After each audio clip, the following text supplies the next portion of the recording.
안녕하세요. 리드런의 독서 감상실에 오신 것을 환영합니다. 오늘은 박경리 대하소설 토지 7권의 리뷰를 진행합니다. 소설 속에서 특별히 드러나는 역사적 사건이 없어서 오늘의 리뷰는 소설의 줄거리와 감상평으로만 진행하겠습니다. 별도의 자막은 없으니 눈을 감고 라디오처럼 들으시면 좋을 것 같습니다. 그럼 시작합니다. 환희를 비롯한 동학당 세력들은 구례 윤도집의 집에 모두 모였습니다. 여기에는 운봉 양재곤, 윤도집, 석포, 관수, 강쇠 이외에도 토지 7권에서 새롭게 등장하는 조막손 송가, 임실의 지산만, 순창의 장가도 있었습니다. 이들은 모두 자금을 갖고 있는 환희의 명령에 따라 자신들의 지역에서 각자 의병 활동을 이끌고 있는 사람들입니다. 오늘 이 자리는 앞으로 이 세력이 어떤 방향으로 나가야 할지를 결정하는 자리였습니다. 지금처럼 음지에서 항일 무장투쟁을 이어가자는 환희의 의견과 이제 양지로 나와 합법적인 동학활동으로 교세를 늘리자는 윤도집의 주장이 대립했지만 특별한 결론 없이 논의는 끝났습니다. 모임을 마친 다음날 아침, 환희는 강쇠를 먼저 보내고 자신은 하동 평사리 마을에 들립니다. 곱추 병수와 몇몇 하인만 남아있는 최참판댁을 멀리서 바라봤고 주막에 들어가 술 한잔하며 주모 영산댁과 한참을 이야기했지만 영산댁은 그 옛날의 구천이를 알아보지 못했습니다. 주막의 옆자리에서 술을 마시고 있었던 봉기와 마을 남정네들은 환희를 보며 긴가민가 하다가 결국 알아보게 되었습니다. 그들은 자신들이 이렇게 어렵게 살고 있는 것은 그들을 보살펴줬던 최참반댁이 무너졌기 때문이고 구천이와 별당아씨의 도주가 최참반댁이 무너지는 최초의 원인을 제공했다고 생각했습니다. 그들은 그러한 적개심으로 환희에게 다같이 덤벼들었고 애초에 저항을 하거나 도망갈 것을 생각하지 않은 환희는 그들에게 자신의 몸을 던져줬습니다. 잔인한 폭력이 한 차례 휘몰아쳤고 다 쓰러져가는 자신의 몸을 이끌고 환희는 지리산 움막으로 조용히 돌아옵니다. 그날따라 묘양산에 묻힌 별당아씨가 더욱 그리워졌습니다. 한편 환희가 있는 의병 세력에서 돈을 관리하면서 여기저기 가교 역할을 하는 해관 스님은 만주의 사정을 자세히 알아보기 위해 간도로 떠납니다. 간도에 가기 전에 서울에 들렸고 그곳에서 상현을 만나 대략적인 간도 상황을 다시 한번 전해 듣습니다. 서울 함춘관이라는 기생집에 자리 잡은 귀환은 해관에게 자신도 이번 간도행 여행에 데려가 달라고 요청합니다. 소리를 배우기 위해 진주에서 서울로 올라온 귀환은 상현과 서이돈, 황춘배 등의 도움으로 서울에서도 최상급의 대우를 받는 기생이 되었습니다. 배짱 좋고 누구에게도 할 말을 하는 대주씨 같은 서이돈이 기아를 좋아했습니다. 하여튼 이렇게 해관과 기아의 동행이 시작되었고 이들은 드디어 관도 용종촌에 도착했습니다. 서희는 이미 용종촌 최고의 갑부가 되어 최부자네로 통하고 있었기에 서희의 집을 찾는 것은 어렵지 않았습니다. 하동에서도 부와 명예로 으뜸이었던 서희는 그곳 용종에서도 감히 넘볼 수 없는 부와 권위를 이뤄냈던 것입니다. 저 멀리 서희의 집이 가까워질수록 기와는 자꾸 두려워집니다. 내가 잘 찾아온 것일까? 서희와 길상은 기생이 된 나를 반겨줄까? 이부사댁 상현에게서 서희와 길상, 용종촌의 사람들에 대해 대충 들어 알고 있었지만 막상 대면하려고 하니 그간 떨어져 있었던 세월이 너무 크게 다가왔던 것입니다. 자신을 찾아 봉순이가 왔다는 것을 들은 서희도 순간 혼란스러웠습니다. 멀리서 봉순이가 걸어오고 있다는 것을 생각하면 버선발로 나가 맞이하고 싶었으나 과연 봉순이가 자신과 길상의 혼인을 어떻게 받아들일지 걱정되었습니다. 혹여 그 옛날 상현의 말처럼 하인에게 시집간 자신을 낮잡아 보지는 않을지 두려워졌습니다. 그렇게 뛰쳐나가 반기고 싶은 마음을 숨기며 서희는 안방에 앉아 이들을 상봉합니다. 기와는 서희를 보며 눈물만 하염없이 흘렸습니다. 서희는 해관 스님과 인사를 나눈 뒤 별차로 따로 모셨고 기와와 단둘이 남아 그간의 안부를 물었습니다. 기와는 길상의 안부를 물었고 서희의 입에서 서방님은 사업차 회령에 갔다는 말이 돌아왔습니다. 길상의 달라진 위상이 드러나는 첫 장면이었습니다. 이런 장면들을 통해 독자들도 서희와 길상이 결혼했음을 처음 인지하게 됩니다. 서희도 길상도 서로 원했던 결혼이었지만 결혼 후 길상은 여전히 외로웠습니다. 사람들은 자신을 김주사 또는 김선생이라고 앞에서는 높여 불렀지만 돌아서면 한결같이 여자 잘 만나 신세 폈다며 비아냥거렸습니다. 서희를 바라보는 사람들의 시선도 비슷했습니다. 자기 어미인 별당아씨처럼 하인에게 정을 준 여자라고 사람들은 말을 했고 그 조롱을 면전에서 교모히 감추는 무시선 속에 서희는 상처를 받아야 했습니다. 길상과 서희는 같은 원인으로 각자 상처를 받았지만 상대방의 존재 자체가 상처의 원인이었기에 이것을 드러내어 만져주지 못했습니다. 회령에서 일을 마치고 용정에 도착한 길상. 해관 스님과 봉순이가 왔다는 얘기를 들었지만 맨정신에 봉순이를 볼 자신이 없었습니다. 월선의 국밥집에 들러 마침 그곳에서 식사를 하고 있는 일꾼들과 술잔을 몇 순배 돌리고 나서 집으로 발걸음을 옮깁니다. 눈앞에 보이는 것은 길서상회, 길상과 서희의 앞 글자를 따 지은 것 같은 공물 무역 사무실입니다. 길상은 술의 힘을 빌려 집으로 들어갔고 해관을 먼저 만난 뒤 불 켜진 서희의 방으로 다가섭니다. 서희의 방은 팽팽하게 불빛이 들어차 있었고 방 안에 가득 찬 불빛은 흘러 넘쳐 나올 것만 같았습니다. 그들의 대화를 잠깐 보고 가겠습니다. 들어가도 좋소. 네. 서희의 짤막한 대답이었고 길상의 음성을 들은 봉순이도 일순간 긴장했습니다.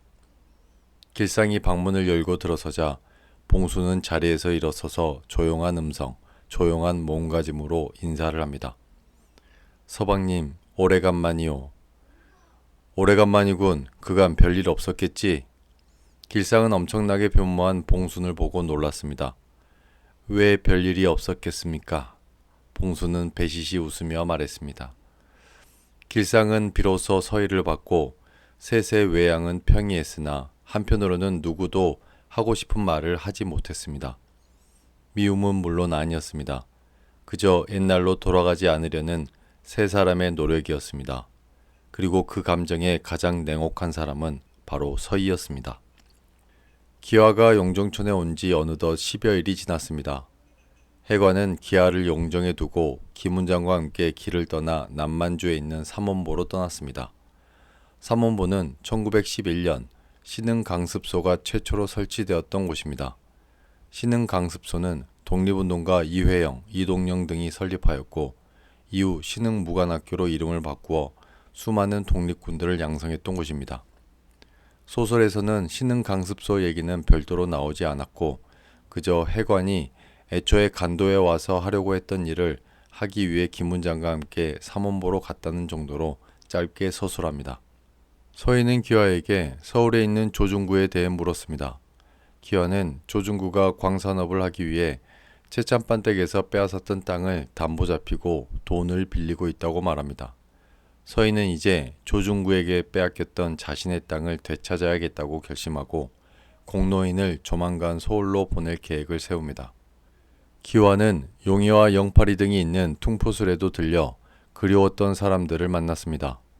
이 과정에서 기화를 보고 한눈에 반한 전라도 사나이 주가비는 그날 저녁 급체를 하게 되고 대굴대굴 구르는 주가비를 때마침 동네에 있었던 강의원이라는 사람이 구해줍니다. 강의원은 자신은 한의사가 아니라 한의학을 조금 배운 장사꾼에 불과하다고 자신을 낮췄지만 용이 영팔이 등과 나눈 이야기 속에 드러나는 민족 정신 등을 볼 때 범상치 않은 인물임을 알 수 있었습니다. 다음날 이른 아침 강의원은 퉁포수를 떠났는데 그 뒤를 주가비가 웃으면서 따라 나섭니다. 떠돌이 주가비는 이제 용의를 떠나 자신을 살려준 강의원을 따라다니기로 마음먹었던 것입니다. 한편 칠곤에서는 반가운 이름이 등장합니다. 바로 강포수입니다. 강포수는 산에서는 총을 귀신같이 잘 쏘는 사냥꾼이지만 마을로 내려와서는 어딘가 늘 어설픈 인물이었습니다. 그는 토지 일부에서 최치수에게 총 쏘는 법을 알려줬고 그와 함께 구천이, 즉 환희를 사냥하기 위해 뒤쫓았던 사람입니다. 귀녀를 좋아해서 그녀가 감옥에서 낳은 아이를 데려간 뒤 사라졌는데 그 강포수가 여기저기 아이와 함께 돌아다니다가 간도 용종촌에 나타난 것입니다.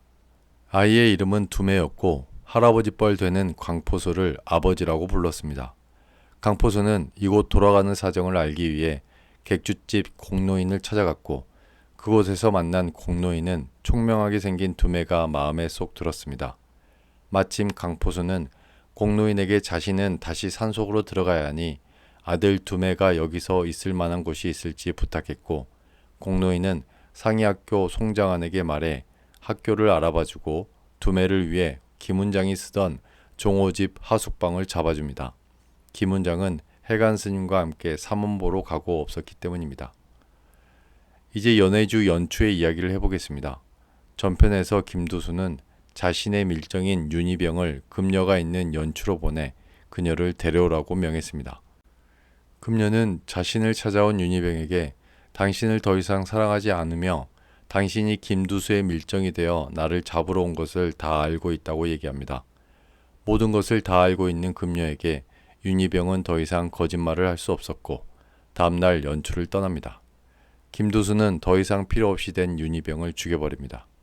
금녀는 자신을 연추까지 데려온 독립군 장인걸을 사랑했지만 술집 여자 출신인 자신이 장인걸에게 가당치 않다고 생각했습니다.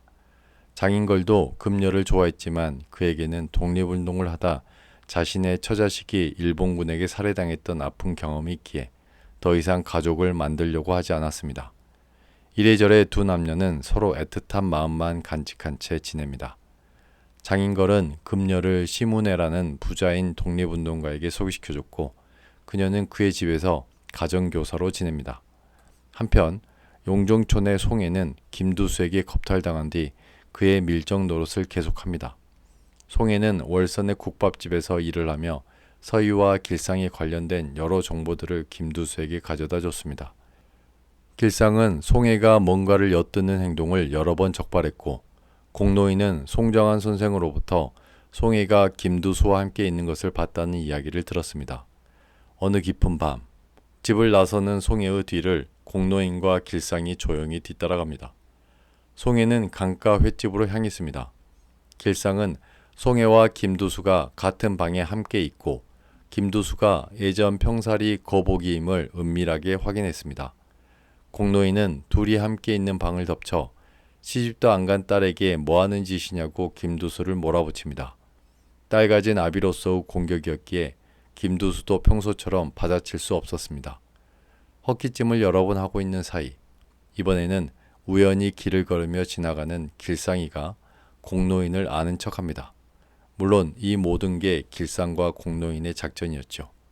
길상은 공노인에게 무슨 일이냐며 물었고 자초지종을 들은 길상은 김두수를 보며 혹시 평살이 거북이가 아니냐며 아무것도 모르는 것처럼 물었습니다.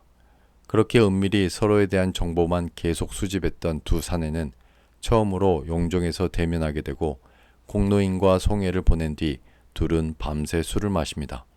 삼원보로 간 해관이 돌아왔고 공노인은 해관 기와와 함께 서울로 들어갑니다. 이제 서희는 공노인을 통해 조중구에게 빼앗겼던 땅을 하나씩 되찾을 생각입니다. 우선 공노인은 큰 돈을 굴리는 사채업자 정도로 자신을 소개하며 조중구에게 접근했고 임역관이 둘의 가교 역할을 했습니다. 공노인의 출신 때문에 은근히 그를 무시하던 조중구는 그의 남다른 스케일에 무시와 의심을 거두게 되고 자신의 땅을 담보로 주고 그에게 사업자금을 빌리기로 합니다. 이렇게 서희는 공노인을 앞세워 조중구에 대한 반격을 차근차근 준비했습니다.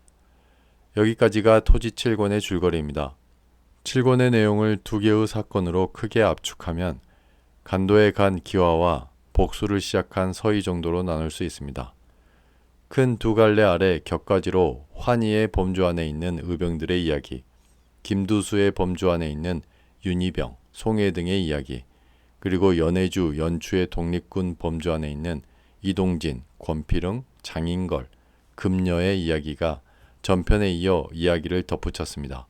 그리고 그 과정 속에서 반가운 이름 강포수가 아들 두매와 함께 등장했고 연추의 부자 독립운동가 심운해가 등장했습니다. 간도 영종촌에 온 기화는 그토록 그리워했던 길상과 서희를 만났습니다. 그 만남은 그리움과 어색함이 뒤섞인 자리였습니다.